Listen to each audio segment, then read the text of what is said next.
Guys, our friends from NordVPN are on a mission to keep you safe when you're online. With Nord's help, the internet can be safe of cybercrime, theft, and surveillance. Nord is much more than just a VPN. NordVPN's threat protection is going to shield you from malware, trackers, and ads, while their dark web notifies you of any potential leaks or threats. The meshnet will allow you to connect your devices remotely and securely, and the dedicated IP will allow you to avoid CAPTCHAs and block lists. But my favorite part about NordVPN is that they're privacy conscious. They do not track what you do or share, whether you're sending or receiving anything online. And you will always be protected with a robust encryption. One account can protect up to 6 devices with 24/7 customer support and a 30-day money-back guarantee. NordVPN customer service cannot be beat. Become safer online with a single click and the fastest VPN on the planet. Get NordVPN's 2-year plan plus 4 months free when you go to nordvpn.com/Sonnen or click on the link below. Ian Garry, he lives, he exists. He called out Colby Covington. Ian went on Ariel's show yesterday. He did as good a job as you could do. He really did. I'd have loved for him to have done what he did on Ariel's show yesterday, one day after Sean Strickland came at him about the book and the WAG and the whole bit. I just like the timing. I'd like to see him be able to deal with it. Not need to think, not need to hide, not need to lay low, not deal with that anxiety and pull up a fight. All the things that happen. I'd love to have seen him do what he did yesterday. And one thing that he did is called out Colby Covington. So, see, that was great. The guys that do a good job, okay? Over here at Bad Guy Inc., we break down fights, don't we, guys? I mean, what is it that old Chael does? What if you were to explain? What does Chael do? Well, he breaks down fights. He breaks them down either before they happen or breaks them down immediately after they happen. And that's it. And he goes on to the next one. Prior to it happening or immediately after it happens. That's what we do over here. And if you went to any sports show, it's going to be the same thing. They're just going to have a theme, right? If it's going to be a football game, it's an upcoming game. They're going to tell you what happened immediate after the game. Do you agree with me? That's how sports is done. When you have a guy like me who comes in and breaks down an interview about a sporting event, you know that interview must have been pretty damn good. Because that's not how the game is played. I'm making a piece on Ian Garry who didn't fight. And I'm making the piece about a fight that he doesn't have.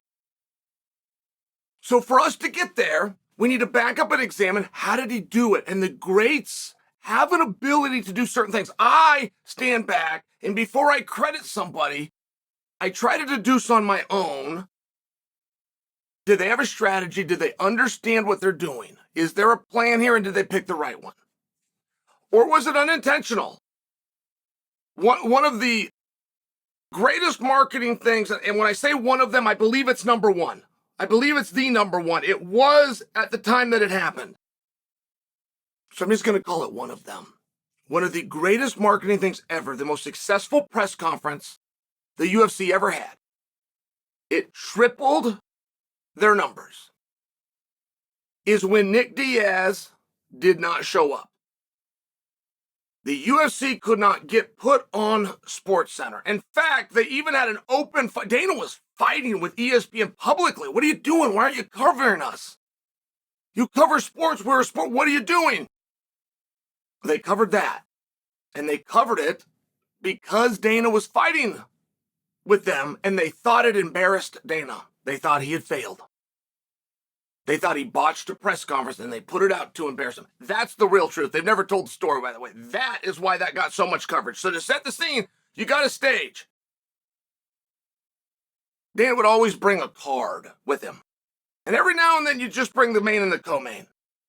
It was a rarity, if ever, when one fight was so big, that was your press conference. St. Pierre on one side, Diaz on the other, promoter in the middle.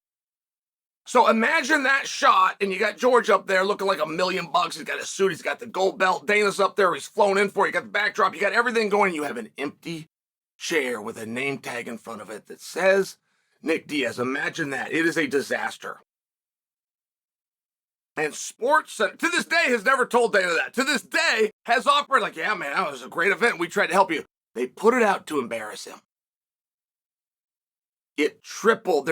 And Dana agreed with Sports Center. He thought it was embarrassing. He thought, hey, we got a disaster here. He considered pulling Nick out of the fight. And Dana's reasoning was simple. He said, if I can't trust you to come to the press conference, how can I trust you to show up for the fight? That's a really fair question by Dana. He got assurances and reassurances, and we'll get there early, and please move forward.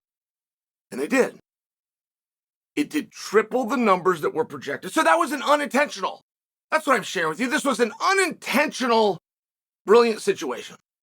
Now, if you look at Sean O'Malley, that is somebody that I can credit as an expert to our sport, as somebody who's a student and studied it, looked at what worked, looked at what didn't work, make projection, and then makes his moves. I like that. Adesanya, same bucket. McGregor, same bucket.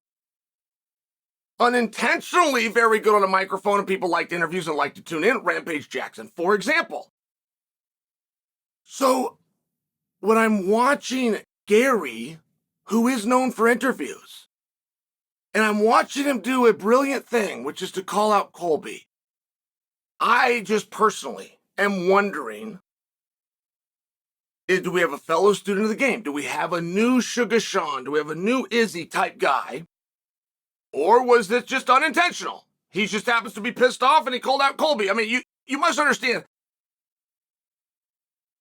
to go in and do media and start doing an interview and start building a fight with a guy who you don't have a fight with is very counter norm, okay? To call out a guy vigorously who just lost is very against the norm.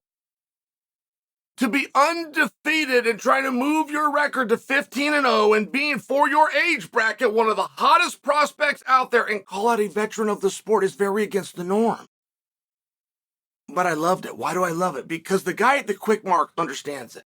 If the guy working the counter, working the register at your local quickie mart can understand why these guys are fighting, I love it.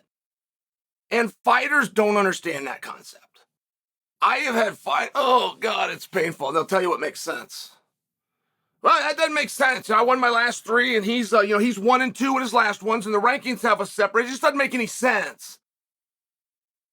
I'm ranked number 39, and almost nobody wants to see me, and he's ranked number 42, and nobody wants to see him. So it just doesn't make any sense. Like, you'll start to hear these things, and I just imagine if you're down at the quickie mart, okay, and you're explaining to the guy behind the counter as he rings you up, and you start telling him you're going to fight a guy because of your ranking, and this guy likes turkey on his sandwich, but you only have yours with ham. I mean, that's what it is when a fighter starts laying it out for you. Whenever a fighter starts telling you what his record is or who he beat, he's out. He's out.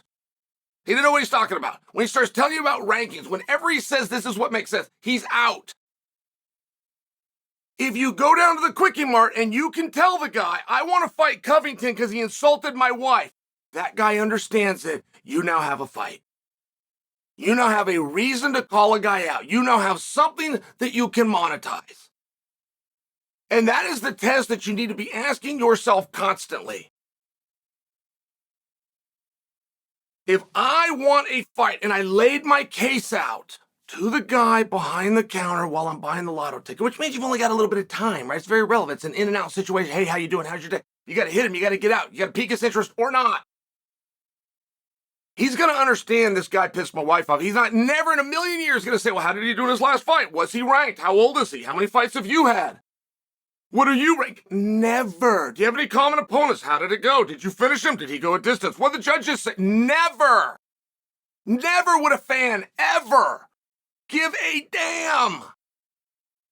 So it's a very interesting thing that Garry went after a guy coming off a loss when Garry has never lost, ever.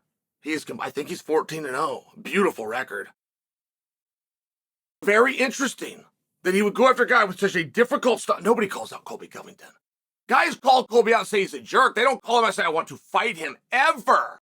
Leon didn't want to fight Colby.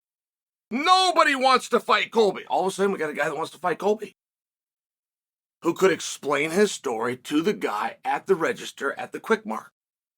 I liked it. It's job security.